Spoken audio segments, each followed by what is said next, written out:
going on, everybody? I hope you guys are doing well today. Today I want to talk about Steph Curry and apparently Steph Curry. I think that Steph Curry could be connected to part of the reason that your crypto has shot through the roof. Crypto has probably been your best investment in your portfolio, and I did some digging, and it looks like a move that Steph made might be one you want to pay attention to. So get comfortable, buckle up your seatbelt. We're going to get started on the Black Financial Channel right now.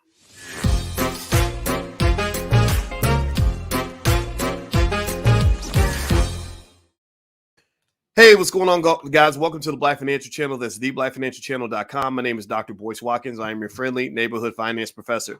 On the Black Financial Channel, we talk about Black wealth and Black economics every single day. We are obsessed with Black wealth, closing the racial wealth gap, and also making sure that our people are at the top of our priority list. Now, we don't discriminate. You ain't got to be Black to be here, but you got to understand that in this space, we're going to put it in your face. And in this space, we ain't taking our time. We are done waiting. We've waited 400 years to get our 40 acres and a mule. So now, how about this? We're going to take 400 acres and we're going to take the whole damn pack of horses, and we're going to take all the money that's in the building because Black folks are here and we are investing and we are getting ahead financially. And in the next 50 years, by the year 2070, Black children, B1 children, are going to lead the world in economics and wealth building. And if you agree with this philosophy, if you agree with this vision, if you believe that we can do this, put a hashtag B in the number one in the chat, hashtag B1. Hashtag B1 is the calling card you want to use to identify with what we're trying to do here. Now, with this said, let me ask you all a question. Has crypto been your best investment in the last, say, 2 weeks? Give me a yes or no if you have looked in your crypto portfolio and noticed that it's been raining money. It's been raining like Magic City on a Saturday night after the Super Bowl in your crypto portfolio. I think I say that I use that example because anybody remember when the Atlanta Falcons were winning by 28-3 against Tom Brady and the and the Patriots, and all the strip clubs got warmed up and they were ready for all the people that were going to come in and drop millions of dollars at the strip clubs because the Falcons looked like they were about to win the Super Bowl, and then Tom Brady had other plans. Well, that's what I think about when I think about how your portfolio has probably been doing this past month, not just with stocks, but I mean crypto. My God, crypto has been the best investment in my portfolio this month, and I'll tell you what's going on with that.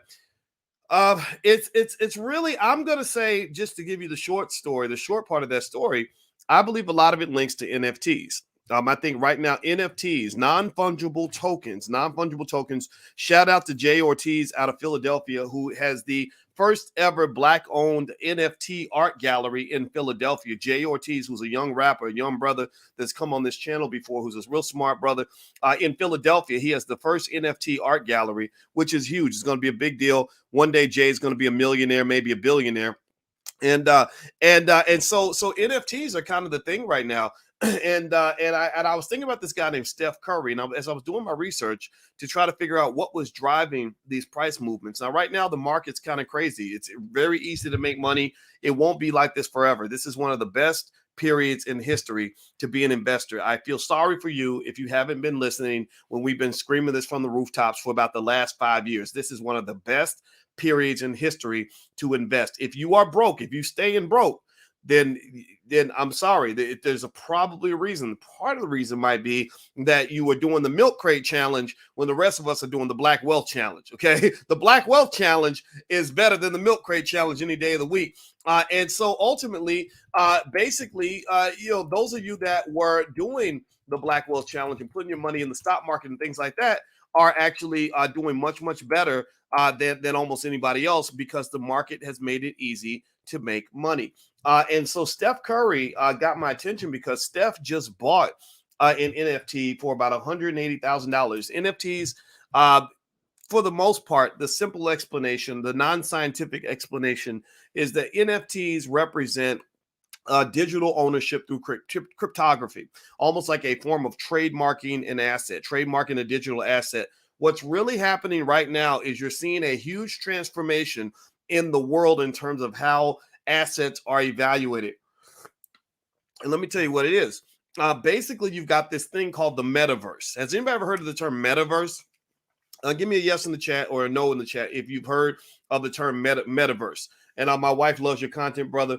Well, God bless you and God bless your wife. And shout out to every black man who loves a black woman. I love the hell out of black women. I don't care what these punks have to say about it. I'm going to love y'all to the ends of the earth because I know that black family and black love and is the key to survival and the key to prosperity. There's never been a culture anywhere in history that has been able to thrive economically without family. So just understand that. I want to make that's why I'm very insistent upon you understanding the role of family in the wealth building process. Very important. But anyway, with that said, so the metaverse represents kind of like the digital world mixed with the physical world, right? You got the 3D world where we're here as 3D people and we meet each other and we're shaking hands and talking to each other in the same room.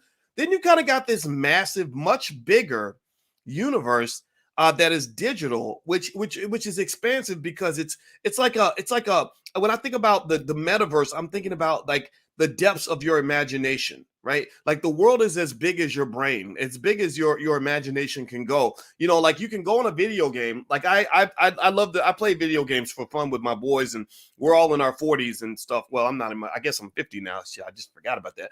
And I get together with a bunch of other dudes about my age, and we play Call of Duty. You guys have seen me do that on the YouTube channel, and sometimes I'll come in there and I'll be playing and I'll answer questions and stuff. And the thing about it is, it's like this whole world that they create just digitally, right?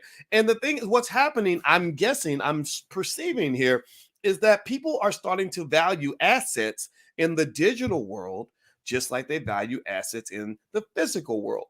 The pandemic, in my view, has accelerated that process because now most of y'all are connecting to people digitally.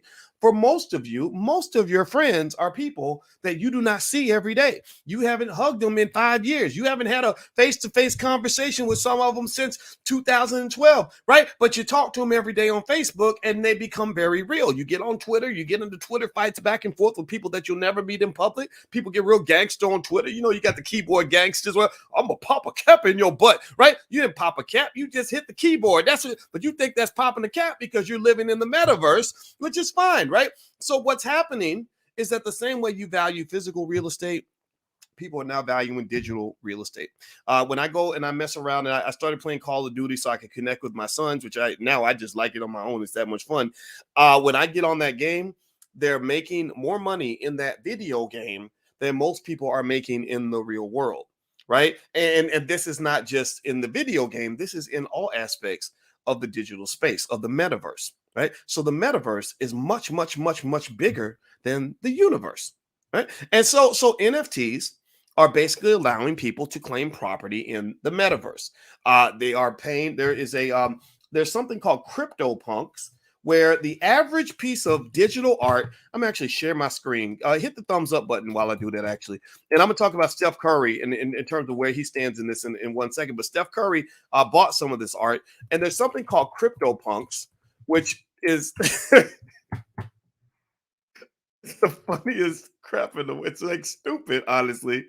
And just I'm laughing because it just seems so dumb, you know. But maybe I'm just sounding like a boomer. I think that's what they call you when you don't go along with any stupid trend that's out here. So yeah, you asked me to do the milk crate challenge. I'm gonna sound like a boomer because I'm gonna start telling you how your dumb ass is gonna be up in the hospital with no insurance, try to climb milk crates and land on concrete on your head, thinking that's gonna be okay. It ain't. But anyway, so CryptoPunks. Those of you who are watching on Instagram, you can't see the image, but if you want to see the image, you can go to drboycetv.com. So here are the CryptoPunks, and this is just some ugly ass art that people are paying ridiculous amounts of money for. Like literally right now, some of these CryptoPunks, check this out, y'all. You won't believe it. The average price of a CryptoPunk is $214,000. $214,000 for literally the ugliest art you've ever seen in your life. Like literally a 4-year-old could draw, a special needs 4-year-old could draw any of these paintings and become a billionaire because the average CryptoPunk sells for $214,000. The highest valued CryptoPunk so far is $7 million. Visa, believe it or not, Visa, now this is what gives legitimacy to it, which is just fascinating to me. I'm still trying to understand it. Visa bought a CryptoPunk. They were trying to just understand the space, right? And Visa bought a CryptoPunk for $150K.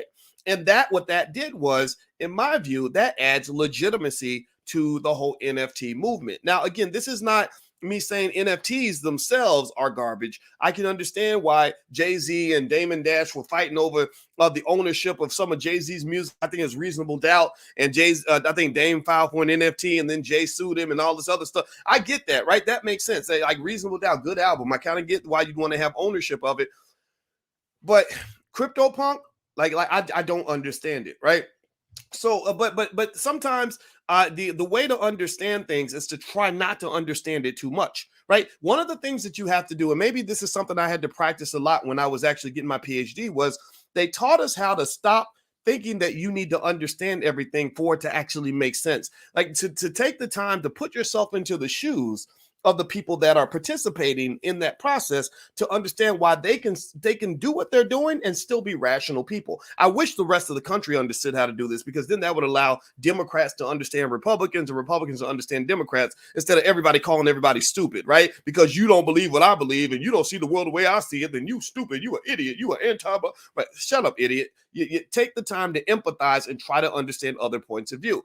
I value your perspective more in many cases, that when you disagree with me than I do when you agree with me, because when you disagree with me, it doesn't mean you're wrong. It doesn't mean you're stupid. It doesn't mean you're crazy. It just means you're looking at the same building I'm looking at, but you're seeing it from a different point of view. So if I'm looking at it from the front and I say, oh, it has one door and two windows, and you're looking at it from the back and you say, no, it actually has two doors and five windows, I can sit here and argue with you all day and say, no, you're stupid. Everybody knows this building only got one door. What are you talking about? Or I can say, tell me more about how you see the building from your perspective, and then I can get a better view of the building. Give me a yes if you understand what I'm saying. Y'all know me. Sometimes I got to go deep. I want y'all to understand life, because these things help you actually become a smarter, better human being. You become less of an asshole, and you also just become smarter. You're able to understand things. So with this market, I'm going to just tell y'all the honest to God truth. I don't understand it. You will never hear a news release of Dr. Boyce Watkins just spent $250,000 on some more ugly ass CryptoPunk art. I don't care, how much other people think it's valuable.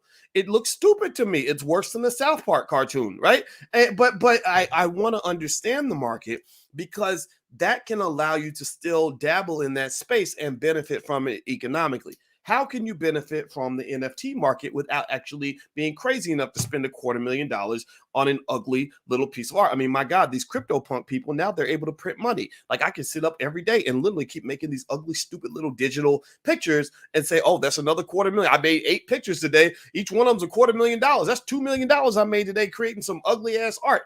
Good for you. God bless you. I hope it lasts forever. But what I will say is, the way you can make money from this market, in my view, is through the crypto. See, the thing about the NFTs, and Steph Curry's participation in the NFTs adds further validation to this. Visa's participation in NFTs adds further validation as well. The way you make the beauty of it is that most of these NFTs are being traded with Ethereum, right? And Ethereum is one of the cryptos. That's the number 2 most popular, most highly valued crypto that there is. Bitcoin is number 1. So what was I doing as all this was happening? Well, I've just been gobbling up Ethereum. Just gobbling it up every week, just buying a little bit more, buying a little bit more, buying a little bit more. Same thing with Bitcoin. Same thing with and I also like Cardano a lot, right? And that's actually led to some pretty substantial gains in the last few weeks.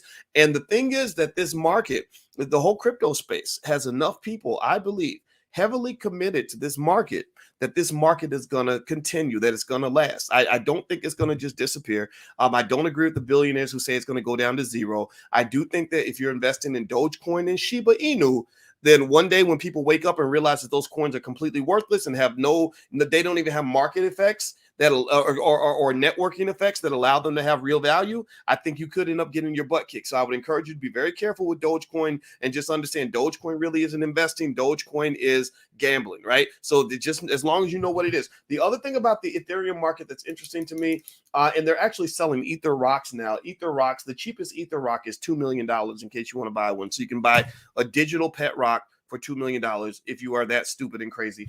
The only way that would make sense, actually, let me scratch that. The only way that would make sense is if you it could stick with what they call the bigger fool theory. If you can find a bigger fool who will pay $2.5 million for your $2 million digital rock, then you're smart, right? But if you can't, if the price plummets, as it probably will at some point, then you're going to end up feeling stupid, right? So it's up to you to make that investment, and if you do, I understand why.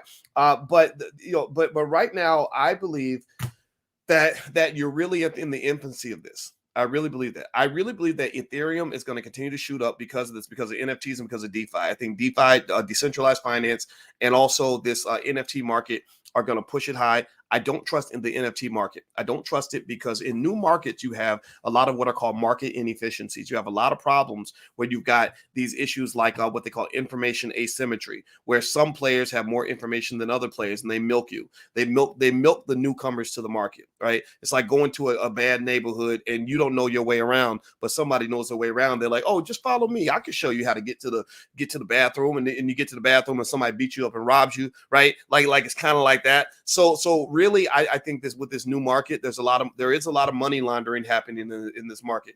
You can't tell me that people are out here spending, $250,000 on a ugly little piece of digital art, and that it's not involving, some money laundering or involving some whales, some key players that have secret information that's allowing them to manipulate the market. I do believe the prices are being manipulated. There are some pump and dumps that will take place, and there will be major crashes that will occur. But it does not mean that the core concept of the NFT is a bad idea. It does not mean that it's going to go away. I don't think it's ever going to go away. I think it's going to be here forever. And so there is a way to participate in that. And the best way, in my view, right now, for me anyway, has been to buy Ethereum, and to also, and if you want to know what the other cryptos that I like, if you go to drboycecrypto.com, there's a screenshot of all the crypto that I own. And believe me, this crypto has made a lot of money. My wife gives me lots of kisses when she sees how much money we've made on our crypto. The other point I want to throw out here real quick, first of all, I want to remind everybody, the All Black National Convention is at the end of October 29th through November 1st. So we're actually going to have a crypto session. The Black Crypto Club is going to meet at the All Black National Convention, and we're going to have sort of, all kinds of stuff going on in addition to that.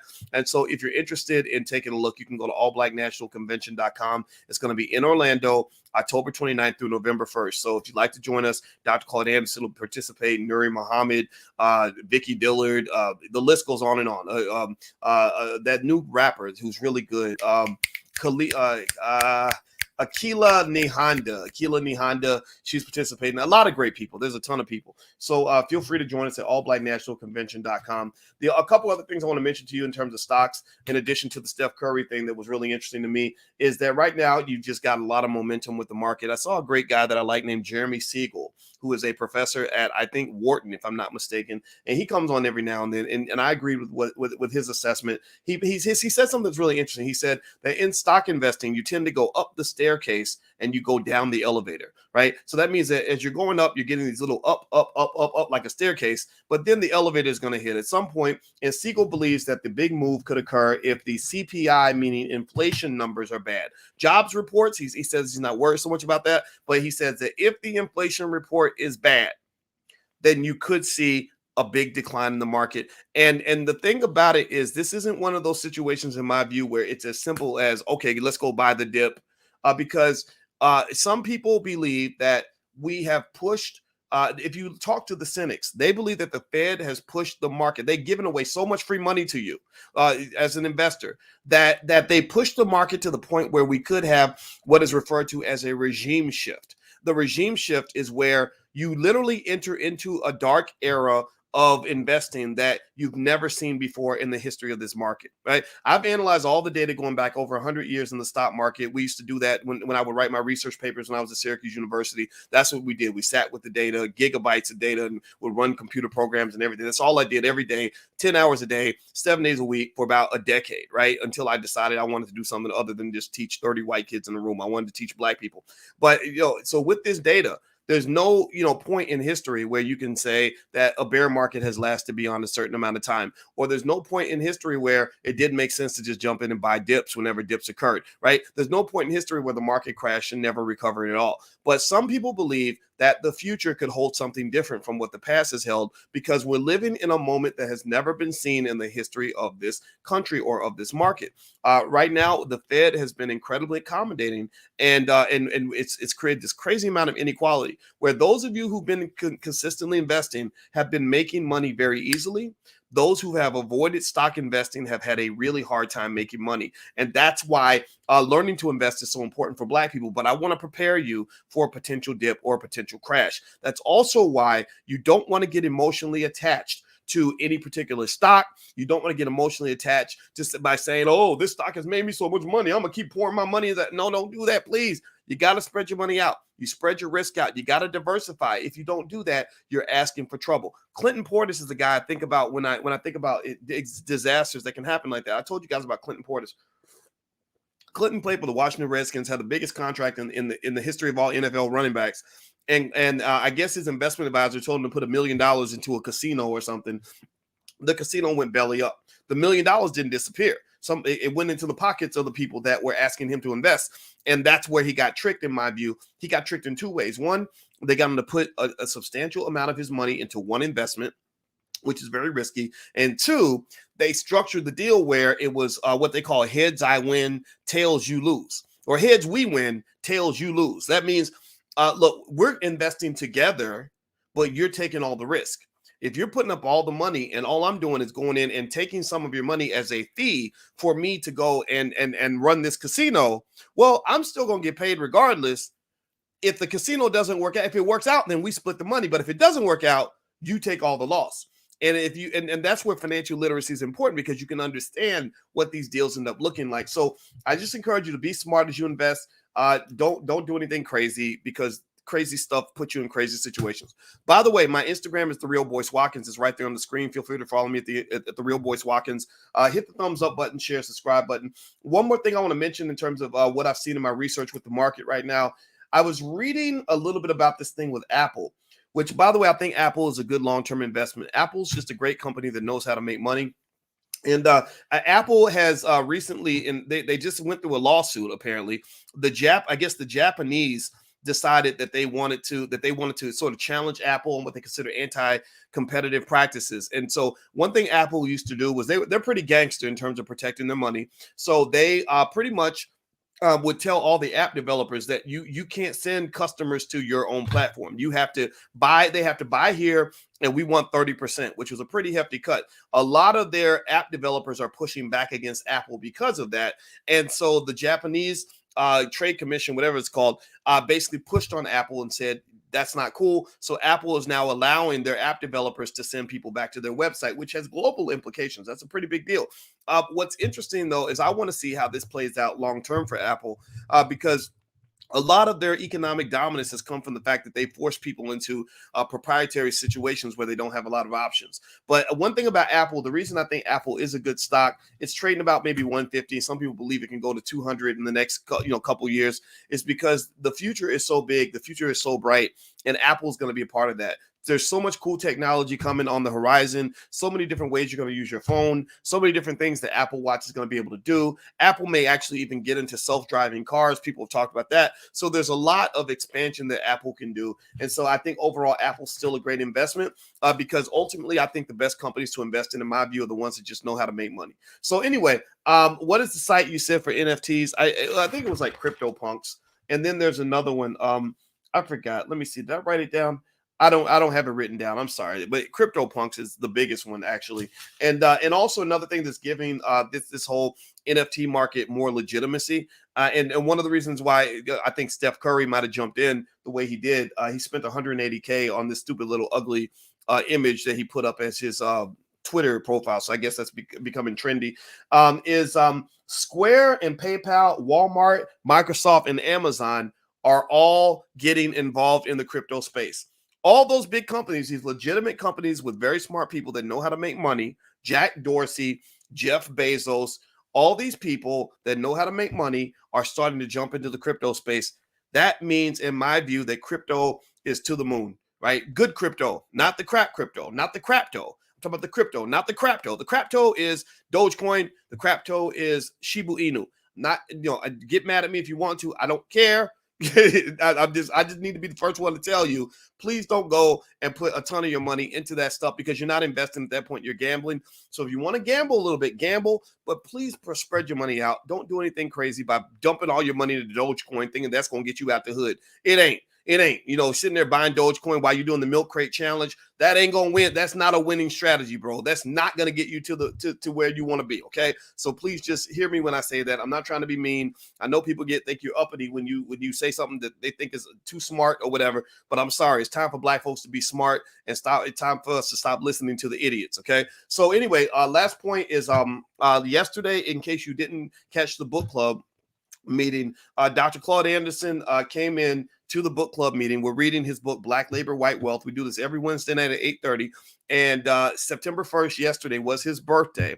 And I asked Dr. Anderson and his wife, I said, is it okay with you if we declare September to be Powernomics month in honor of Dr. Anderson? It's his 86th birthday. And, when you're 86, the studies show maybe you can't just assume that there's going to be another 100 birthdays, right? 86, he's put in work, right? So I said, how about we go ahead and declare, by the power invested in us by intelligent Black people all throughout the world who are eventually going to run the world, why don't we just declare that to be Powernomics month? So as of now, officially, as of yesterday, we declared that September from this point on is going to be Powernomics month. How do you implement Powernomics month in your household? Remember, you're the boss in your household. In your household, you are the president of the United States, and you are the king and the queen. You are the school system. You are the corporation. You are the media outlet. You're the ones who decide what the agenda is going to be in that house. So how do you implement Powernomics month in your home? Well, what you could do is if you go to Powernomics.com and you buy copies of Dr. Anderson's books, you can just grab some basic principles and maybe each week, maybe focus on one Powernomics principle and just have short conversations with your family about it each week. Or maybe together as a family, the same way you might sit together and do Bible study, you might actually sit down and go through Powernomics. I think that the economic power and economic strength should be the second religion for Black people. It should be like if you ask me, when's the first time my grandma took me to church? I can't remember because my grandma was taking me to church when I was a newborn baby. Well, you should be taking your child to Black economics church, Black wealth church, when they're a little baby, to the point where they can't remember the first time they heard about doing for self. They can't remember the first time they learned what an investment was. They don't remember the first time they learned that every Black person should have their own business. Why is that important? Why is now the greatest opportunity for us to get that done?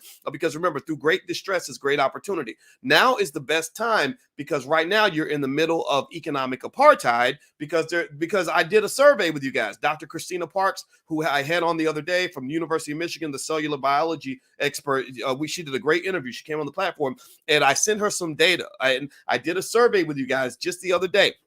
And about 4,000 to 5,000 of you have answered this survey. Christina and I, we're both statisticians. My wife, we're into numbers and data. And about 4,000 to 5,000 of you answered the survey. 2/3 of you have chosen not to get the shot, the jab. You know what I'm talking about. I'm not going to say the V word, but you know what I'm talking about. So 2/3 of you have chosen not to participate. Well, what does that mean? Well, that means that now there are hundreds, maybe thousands of different jobs that you will not be able to qualify for anymore. I know a couple of people who are part of the NFL who have been fired from their opportunities, the contracts ripped up in their face, because the NFL Players Association just made an agreement that says every single person on the field has to have the jab.